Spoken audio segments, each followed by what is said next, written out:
오늘 말씀 가지고 현실과 미래 사이라는 제목으로 시간을 나누도록 하겠습니다. 오늘 말씀은 이렇게 시작을 하고 있습니다. 예수님께서 무리를 보시고 산에 올라가 앉으시니 이렇게 말하고 있습니다. 많은 무리들이 산으로 모여들었습니다. 이 무리들이 산으로 모여든 이유는 무엇이겠습니까? 그곳에 예수님이 계셨기 때문에 그렇습니다. 그들은 예수님 앞에 나와 예수님을 보고 있습니다. 그리고 예수님도 당신 앞에 나온 무리들을 보셨습니다. 무리들은 예수님을 보고 있고요. 그리고 또 예수님은 무리를 보고 있습니다. 무리들은 오늘 예수님은 우리에게 어떤 말씀을 하실까라는 기대감을 가지고 예수님을 보고 있고, 그리고 예수님은 오늘 나는 저들에게 어떤 말을 전해야 할까를 생각하시면서 무리들을 바라보고 있는 것입니다. 여러분, 예수님께서 그 무리들을 보셨다고 하는데 과연 예수님께서는 그 앞에 나온 무리들의 어떤 모습을 보셨을까요? 무리들의 숫자 오늘 몇 명일까? 그렇지 않습니다. 예수님이 보신 것은 그들의 심령의 상태를 보셨습니다. 오늘의 삶 속에서 괴로움과 공감으로 오늘을 염려하며 살아가는 그들의 현실, 그들의 마음의 공감을 보셨습니다. 그리고 오늘의 문제로 인해서 미래에 대한 불안감, 그리고 두려움을 안고 살아가는 모습을 보셨습니다. 오늘의 불안과 미래에 대한 두려움 속에서 그들은 오늘 나는 어떻게, 우리들은 어떻게 살아야 하는지를 고민하며 예수님 앞에 나와 있습니다. 그리고 예수님에게 묻고 있는 것입니다. 오늘의 불안과 내일의 두려움 속에서, 오늘의 괴로움과 내일에 대한 이 절망 속에서, 어둠 속에서 우리는 어떻게 살아야 합니까? 라는 이 질문을 그들은 예수님에게 무언으로 던지고 있었던 것입니다. 그 답이 무엇입니까? 그 답이 바로 5장부터 7장에 이르는 예수님의 가르침 산상수훈입니다. 산상수훈은 이렇게 시작되어지고 있습니다. 너희에게 복이 있나니 복이 있도다, 복되도다라는 말씀으로 이렇게 시작되고 있습니다. 여러분, 너희에게 복이 있나니라는 말씀을 몇 번 하고 계십니까? 무려 8번 하십니다. 우리는 이 말씀을 팔복이라고 이렇게 말을 합니다. 그런데 여러분, 복이 있도다는 이 선포는 예수님이 가장 먼저 하신 말씀은 아닙니다. 너희는 복이 있다, 복되도라는 선포는 하나님이 창조의 시간 속에서 하나님의 형상으로 만드신 아담과 하와를 바라보시면서 가장 먼저 선포하신 말씀입니다. 너희에게 복을 주나니 라고 말씀하셨죠. 그리고 믿음의 조상 아브라함을 부르셔서 그에게도 하나님께서는 동일한 말씀을 선포하셨습니다. 너는 복이 될지라, 복의 근원이라고 말씀하셨습니다. 그리고 우리가 너무나도 사랑하는 시편 1편도 이렇게 시작을 하고 있습니다. 아 복된 인생이여, 아 복되도다 아수레, 이렇게 시작을 하고 있습니다. 그리고 오늘 예수님도 그분의 위대한 가르침 상상순의 시작도 너희에게 복이 있나니라는 말씀으로, 선언으로 여시고 있습니다.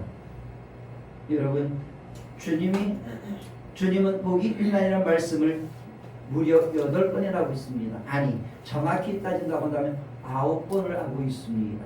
우리가 10절까지만 읽었지만 11절, 12절에도 너에게 복이 있다라고 이야기를 하고 있습니다. 우리는 8복 이렇게 얘기하지만 사실은 9개, 9복을 선포하셨던 것입니다. 여러분, 예수님이 그 무리들을 향하여서 너희에게 복이 있나니라를 9번이나 반복적으로 선포하시는 이유는 무엇일까요? 그 이유는 예수님을 찾아 나온 그 무리들 대부분이 자신의 현실과 그리고 앞으로 펼쳐질 내일에 대한 두려움으로 인해 자신들을 복이 있는 존재로 인식하지 않고 있다는 것입니다. 자신들을 불행한 존재 또는 비참한 존재로 여기며 살아가고 있기 때문에 그렇습니다. 마태복음 4장 24절에 보게 되시면 오늘 산상수훈 앞에 서 있는 사람들의 모습이 그려지고 있습니다. 그들은 이런 사람들입니다. 모든 앓는 자, 각종 병에 걸려서 고통당하는 자, 귀신 들린 자, 간질하는 자, 그리고 중풍병자들, 이런 사람들이 모여 있고 그들의 가족들이 모여 있었다라고 이야기하고 있습니다. 아픈 자와 아픈 자들의 가족들, 상처받은 자와 상처받은 자의 가족들이 그 속에 모여 있는 것입니다. 그렇다고 한다면 그들이 삶의 현실 속에서 나의 인생은 복되도다라고 선포하고 나는 복 있는 인생이라고 말할 수 있었을까요? 아닙니다. 그들은 자신의 삶을 제지리도 복이 없는 인생이라고 또한 불행한 존재라고 여기고 있는 존재들이었습니다. 그런 존재들을 향하여서 예수님께서 너희는 그런 존재가 아니다, 복이 있는 존재다라고 선포하고 선언하고 있는 것입니다. 여러분, 세상에서 가장 불행한 삶을 사는 사람은 어떤 삶일까요? 그것은 자신 스스로를 향하여 불행한 존재, 지지로도 복도 없는 존재로 여기며 살아가는 존재가 아니겠습니까? 적극적 사고방식이라는 책을 쓴 노만 빈센트 필이라는 분이 있습니다. 한 번은 기차 여행 중에 식당 칸에 이렇게 들어갔습니다. 옆좌석에 노부부가 앉아서 식사를 하는데 노부부의 부인이 계속 불평하는 소리가 들렸습니다. 야채가 신선하지 않다, 고기가 오래된 것 같다, 포도가 너무 시다, 날씨가 나쁘다 등 계속 불평하는 소리가 들려왔습니다. 그 옆에 앉아있던 그 남편이 미안하게 생각했던지 필 박사를 향해서 이렇게 말했습니다. 죄송합니다. 이해해 주세요. 제 아내 직업이 그래서 그렇습니다. 이렇게 말했습니다. 필 박사는 호기심이 생겼습니다.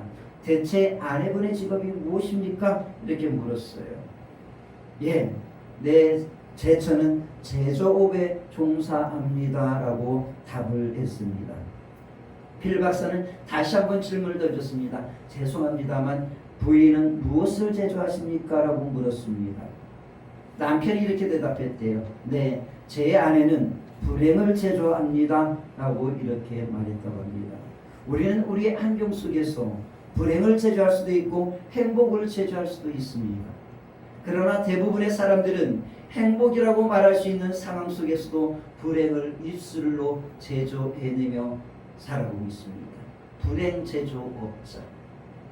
나는 불행하다고 말하는 순간 불행은 또 다른 불행을 잉태하게 되어져 있고 그 불행은 눈덩이처럼 이렇게 늘 커지게 되어져 있는 것입니다. 그러나 반대로 불행할 수밖에 없는 상황 속에서도 예수 그리스도 안에서 행복을 선언하면 그 행복의 선언이 입술과 마음과 삶을 지배해 마침내 내일은 행복한 내일로 만들어진다는 것입니다. 이것이 팔복의 내용인 것입니다. 현실과 미래 사이. 사랑하는 여러분, 묻겠습니다. 여러분은 오늘의 현실과 미래의 불안 속에서 불행을 제조하는 입술입니까? 아니면 행복을 제조하는 입술입니까? 주님은 이렇게 말씀하고 있습니다. 불행한 현실 속에서 불행을 제조하고 있는 그 무리들을 향하여서 행복을 제조하는 사람들이 되라고, 너희는 결코 불행한 존재가 아니라 복된 존재다라고 복을 선포하라고 말씀하고 있는 것입니다. 그렇습니다. 사랑하는 여러분, 주님이 우리를 향하여서 너희는 불행한 존재가 아니라 행복한 존재다, 너희들은 복이 있나니라고 선포하신다고 한다면 우리는 우리의 현실의 괴로움과 내일에 대한 두려움 속에서도 자신 스스로를 향하여 나는 복이 있는 인생이라고 선포할 수 있어야 합니다. 왜? 주님이 우리에게 그렇게 선포하셨고 천지를 창조하시고 내 인생을 여신 하나님께서 너희는 복이 있나니라고 태초에 말씀하셨기 때문에 그렇습니다. 그리고 이 주님이 오늘 팔복을 선포하실 때에 이 팔복은 한 개인, 단수가 아니라 복수입니다. 너는 복이 있나니가 아니라 너희는 복이 있다라는 것입니다. 너희는 복이 있다. 무엇을 말하는 걸까요? 예수님이 선포하시는 복은 한 개인을 향한 복이 아니라 이 팔복은 한 개인을 향한 복이 아니라 너희들 공동체를 향한 것이라는 것입니다. 나만 복이 있는 존재가 아니라 우리는 복이 있는 존재라는 것입니다. 주님의 이름으로 모여있는 교회 공동체가 복이 있다는 것입니다. 여러분, 우리 다 같이 한번 해보겠습니다. 나는 복이 있는 존재입니다. 나는 복이 있는 존재입니다. 그리고 옆 사람을 향해서도 이렇게 말하겠습니다. 우리는 복이 있는 존재입니다. 우리는 복이 있는 존재입니다. 주님은 오늘의 괴로움과 내일에 대한 두려움 속에 있는 그들을 향하여 우리를 향해 너희들은 복이 있는 존재라고 선포하고 있다는 사실을 기억하시면서 여러분의 인생을 향하여서 자신의 삶을 향하여서 여러분의 가정을 향하여서 복을 선포하실 수 있기를 바랍니다. 그렇다고 한다면 오늘의 괴로움과 내일에 대한 두려움으로 가득한 그들이 복 있는 존재, 행복한 존재가 될 수 있는 비결은 무엇일까요? 그것은 그들의 현실과 미래 사이에 예수님이 들어오셔서 우리의 현실과 미래를 복으로 바꾸시고 계시기 때문에 그렇습니다. 팔복의 구조적 특징은 현실과 미래를 담고 있습니다. 여러분, 팔복의 구조를 유심히 주의 깊게 한번 살펴보시기 바랍니다. 팔복 8개, 9개까지는 현실을 먼저 이야기하고 있습니다. 현실에 대한 이야기입니다. 그들의 현실은 심령이 가난하고 애통하고 온유함으로 약하고 그리고 의에 줄이고 목마른 자이고 긍휼한 자이고 또한 마음이 청결한 자이고 그리고 고난을 받는 자들입니다. 박해를 받는 자들입니다. 이것이 그들의 현실입니다. 그리고 난 뒤에 주님께서는 그들에게 앞으로 펼쳐질 미래를 이야기하고 있습니다. 첫 번째 복은 심령이 가난한 자는 천국이 저희 것이라고 말하고 있습니다. 심령이 가난하다는 것은 그들의 현실입니다. 그렇지만 천국이 임할 것이라는 것은 곧 그들이 맞이할 내일입니다. 너희가 지금은 심령이 채워진 것이 없이 텅텅 비어있지만 내일은 너희 마음이 천국으로 가득 채워질 것이라는 것입니다. 여러분, 심령이 가난하다는 것은 결코 복이 될 수 없습니다. 그러나 그 가난한 마음에 하나님의 통치, 하나님의 다스림, 하나님의 거룩, 평화로 채워진다면 그것이 얼마나 큰 복이 되겠습니까? 두 번째 복도 보시기 바랍니다. 오늘은 애통하는 현실이라는 것입니다. 애통, 눈물을 흘리는 것이 그들의 현실입니다. 슬픔이 그들의 현실이라는 것입니다. 그런데 그들의 미래는 무엇입니까? 주님의 위로가 하늘로부터 임한다는 것입니다. 그래서 기뻐할 것이라는 것입니다.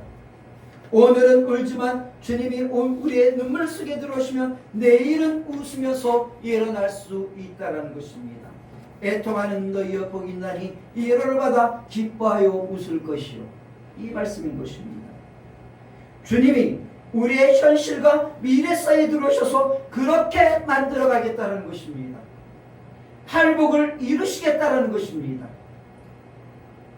아니, 9가지의 복을 이루시겠다는 것입니다.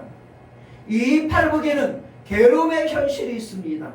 불행의 현실이 있습니다. 비참한 현실이 있습니다. 아픔의 현실이 있고 눈물의 현실이 있고 예수 그리스도 때문에 당하는 핍박과 박해와 고난의 현실이 있습니다. 그러나 내일은 복이 임하는 것을 우리가 이 팔복과 구복 속에서 우리가 발견하게 되어줍니다. 그렇습니다.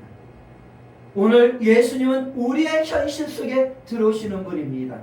그래서 우리의 현실을 복으로 바꾸어 나가시며 내일의 아침을 축복과 행복을 선물로 주시는 분인 것입니다. 사랑하는 여러분, 오늘 이 시간 우리에게 필요한 믿음이 무엇입니까? 그것은 우리의 괴로운 현실 속에 들어오시는 예수님, 그래서 우리의 현실을 복으로 바꾸어 행복을 선물로 주시는 예수님을 신앙하고 신뢰하는 것입니다. 성경에는 이런 사건들로 가득합니다. 요셉이 형들에게 미움을 받아 구덩이 속에 던져집니다. 그리고 그는 애굽에 팔려가 노예가 되어집니다. 노예의 삶이 요셉의 현실이었습니다. 그러나 그는 13년 후에 총리 대신이 됩니다. 여러분, 노예라는 현실과 총리 대신이라는 이 미래 사이에 누가 계셨습니까? 하나님이 계셨습니다. 하나님이 노예의 그 비참한 현실, 불행의 현실 속으로 들어가셨습니다. 하나님은 우리의 현실 속에 들어오시는 분인 것입니다. 그리고 그 현실을 총리 대신이 되는 시간으로 만들어 그에게 총리라는 선물로 주시는 시간인 것입니다. 신약에도 이런 이야기는 펼쳐집니다. 마가복음 4장 35절 이하에 보게 되면 우리가 너무나 잘 알고 있는 사건 하나가 펼쳐지고 있습니다. 주님이 제자들에게 바다 건너편으로 가자 이렇게 말씀하고 계십니다. 배를 타고 건너가던 도중에 그들은 거센 바람과 파도를 만나게 되집니다. 그 바람과 파도가 얼마나 심한지 성경은 그 바람을 강풍이라고 번역을 했습니다. 강풍, 미친 바람이라는 뜻이죠. 그 강풍 속에서 그들은 정신을 잃었습니다. 우리가 살다 보게 되지면은 강풍, 우리의 삶을 어지럽히고 우리의 삶을 미치게 할 것 같은 강풍을 맞이할 때가 있습니다. 그 강풍이라는 현실 앞에서 죽음에 대한 두려움에 사로잡히게 되어집니다. 그들은 강풍이라는 현실과 죽음이라는 두려움 속에서 아무것도 알 수 없는 연약한 존재였습니다. 그 연약함을 깨닫는 그 순간 그들의 눈에 누가 들어오게 있습니까? 강풍 속에서도 세상 속에서도 가장 고요한 모습으로 가장 평안한 모습으로 주무시는 예수님이 보였습니다. 가장 연약해진 그 순간 모든 것이 끝났다고 생각한 그 순간에 평화의 왕이신 예수님을 발견한 것입니다. 모든 것이 끝이다라고 생각하는 순간 창조의 시작을 여시는 창조주 예수님을 발견한 것입니다. 그리고 그들은 주무시는 예수님을 깨웁니다. 주여, 우리가 죽게 된 것을 보이지 않습니까? 우리의 괴로움과 우리의 고통과 우리의 고난이 보이지 않습니까? 라고 그들은 주님을 외치며 깨우고 있습니다. 그러자 세상에서 가장 평화롭게 주무시는 예수님이 일어나셔서 그 강풍을 향하여 명령하고 있습니다. 잠잠하며 고요할지어다. 그 한마디에 그들을 괴롭게 하고 죽음의 공포 속으로 밀어넣었던 강풍은 잔잔해지고 고요와 평화의 시간이 찾아옵니다. 묻습니다. 강풍과 잔잔함 사이에 누가 계셨습니까? 세상을 창조하신 창조주 예수님, 평화의 왕이신 예수님이 계셨습니다. 그 예수님을 깨우면 되는 겁니다. 여러분의 강풍의 현실 속에 함께 동행하시는 그 예수님을 부르면 되는 것입니다. 그 예수님을 태우면 되는 것 아니겠습니까? 그러면 주님이 그 성난 강풍을 잠재우시고 잔잔함과 고요, 평화를 선물로 우리에게 주실 것입니다. 여러분, 강풍이라는 현실과 잔잔해짐이란 그 사이에는 예수님이 계셨습니다. 강풍은 영원할 것 같지만 그 강풍의 시간 속에 예수님이 들어오시면 고요의 시간이 반드시 오게 되어지는 것입니다. 여러분, 예수님은 우리의 현실과 미래 사이에 들어오신 분입니다. 여러분, 현실의 괴로움과 미래에 대한 두려움, 불안을 가지고 살아가는 우리에게 필요한 신앙의 눈은 우리의 현실 속에 들어오셔서 우리의 현실과 미래를 평화, 복으로, 천국으로 바꾸고 가신 그 예수님을 믿는 신앙입니다. 한 중년의 부인이 있었습니다. 이 가정은 원래 사업을 하던 가정이었습니다. 그런데 남편이 사업을 하다가 부도가 나서 이렇게 망했습니다. 대골 같은 집에서 살다가 작은 집으로 이사를 했습니다. 빚에 시달렸습니다. 빚더미에 올랐고 빚에 시달렸습니다. 사업의 실패 앞에서 그리고 그 빚의 독촉 속에서 남편은 매일같이 술을 마시기 시작을 했습니다. 술독에 빠져 살아갔습니다. 이 여인도 삶의 현실이 너무 힘들다 보니 그 괴로움 견딜 수가 없었습니다. 하루하루가 눈물의 삶, 애통하는 삶을 살아갈 수밖에 없었습니다. 그래서 그 괴로움을 잊기 위해서 그 여인이 선택한 것이 있었습니다. 술을 마시는 것이었습니다. 매일같이 술을 마셨습니다. 술이 없으면 살아갈 수 없었습니다. 술을 먹으면 그 술을 먹는 순간 그의 앞에 닥쳐있는 그 두려움과 고난과 괴로움의 현실이 잊혀져 잠이 들었습니다. 그러던 어느 날 이 여인은 하루는 한밤중에 공원에 술을 사가지고 갔습니다. 그리고 그 공원에 앉아서 술을 마시기 시작을 했습니다. 한 잔, 두 잔 마시면서 자신의 모습과 상황을 보니까 너무 안심하고 비참하고 그리고 괴로움입니다. 철야하고 안수만 나옵니다. 미칠 것 같은 겁니다. 그렇게 자신의 처지를 비관하면서 술을 마시다가 얼마나 먹었는지 그만 정신을 못 차리고 술에 취해 쓰러져 공원에서 잠이 들어버렸습니다. 새벽이 되어졌습니다. 그때 한 교회 권사님이 새벽 기도를 마치고 가다가 술을 먹고 쓰러져 있는 이 부인을 보게 되어졌습니다. 권사님이 도저히 그냥 지나칠 수가 없어서 쓰러져 잠들어 있는 이 여인 옆으로 갔습니다. 그런데 이 권사님의 마음에, 이 권사님의 눈에 이런 마음이 들더래요. 너무 예뻐 보이더랍니다. 술을 마시고 그 공원에 쓰러져 있는 그 중년의 부인이 너무 예뻐 보이더래요. 그래서 그 입에서 이런 말이 나왔답니다. 어떻게 하다가 이렇게 예쁜 사람이 어쩌다가 이런 말이 나오답니다. 그래서 그 권사님은 가던 길을 멈추고 그 부인이 깨어나길 기다렸습니다. 얼마 안 지나서 그 부인이 깨어나더랍니다. 그러자 권사님이 정신을 차리고 일어난 부인에게 가장 먼저 한 말이 있습니다. 어쩌다가 이렇게 예쁜 사람이 어쩌다가 그렇게 이야기가 시작되고 권사님이 이 부인에게 예수님을 전했습니다. 그리고 주의 날 둘이서 같이 교회를 나왔습니다. 그렇게 한 주, 두 주 나오기 시작하면서 이 부인의 마음이 회복되기 시작을 했습니다.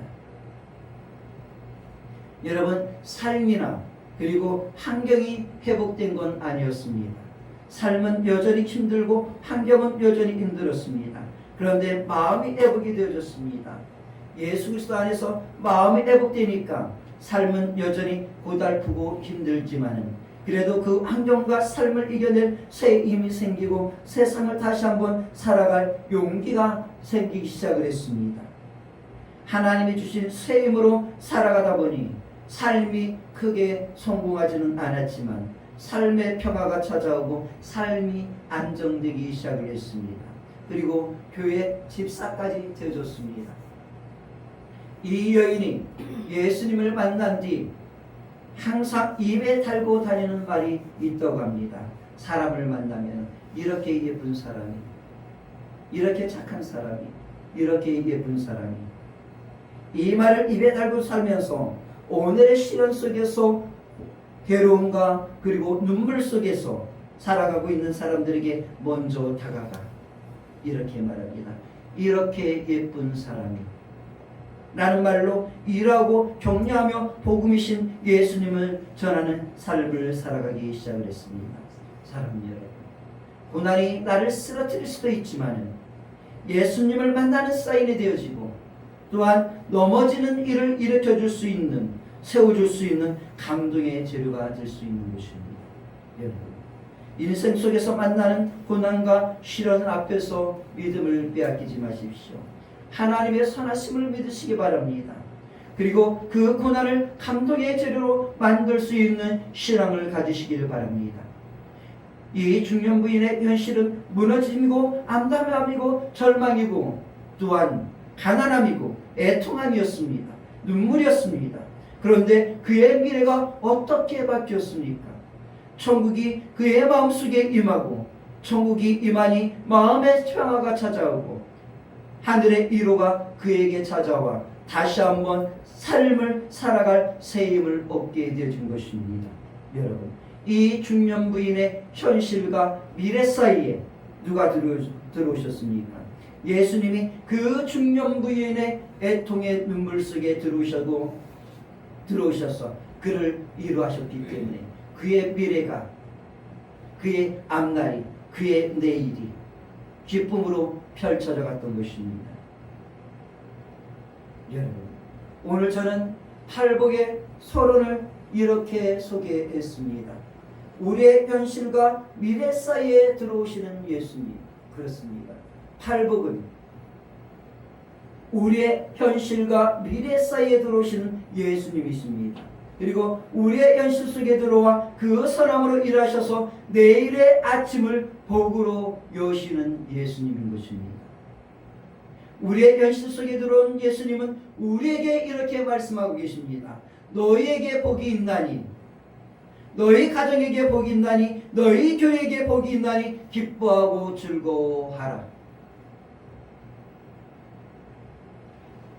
우리의 불안한 현실과 내일에 대한 두려움 속에 들어오셔서 세상을 하나님이 보시기에 아름다운 모습으로 창조하시는 하나님의 손길이 이 팔복 속에는 들어있는 것입니다.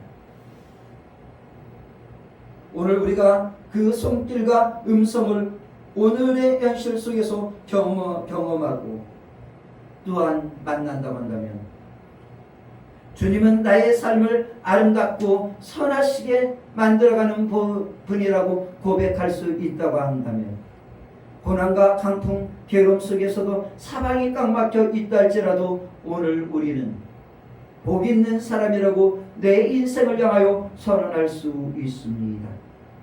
우리의 이 작은 고백 속에, 이 선언 속에 주님이 들어오실 것입니다. 그리고 그분은 나와 우리의 오늘과 내일을 아름답게 빚어가실 것입니다. 그리고 우리는 이렇게 찬양할 수 있을 것입니다. 참 아름다워라 주님이 만드신 나의 세계는. 이렇게 우리는 찬양할 수 있을 것입니다. 우리 시간 다 같이 찬양 하나 곡한 뒤에 다 같이 기도하는 시간을 갖도록 하겠습니다.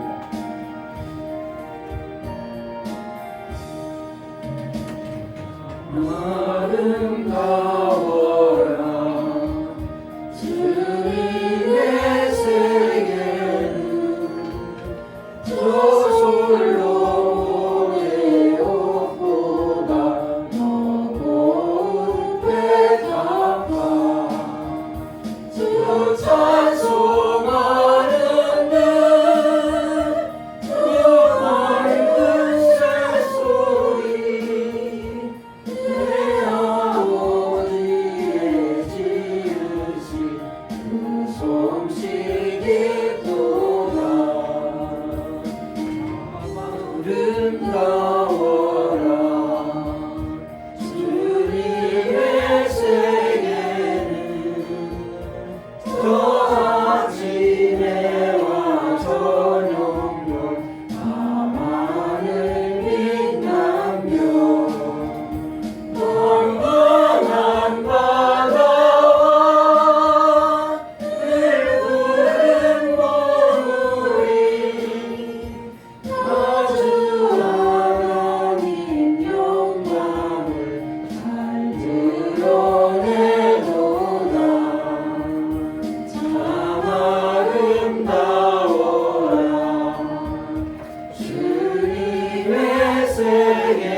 그 소리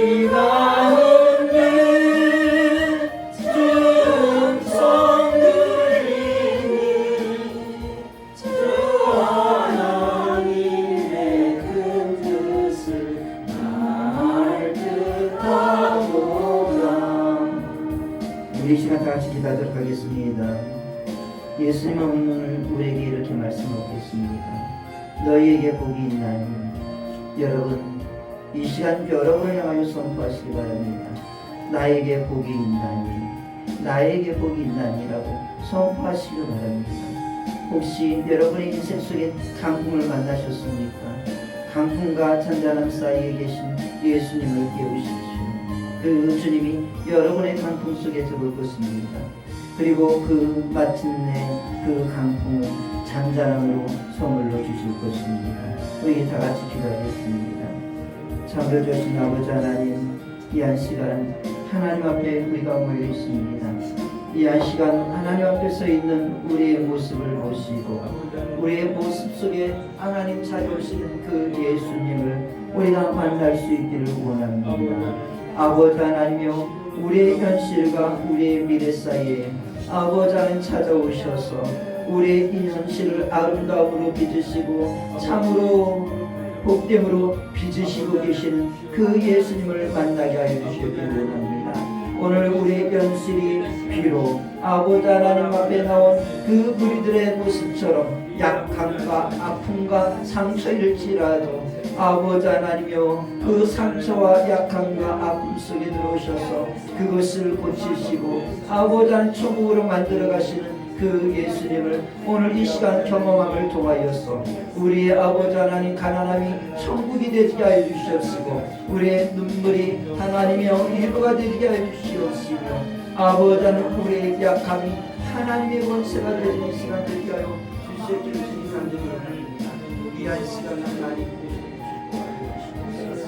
이 한 시간 우리에게 하나님의 나라가 은혜를 주시옵소서.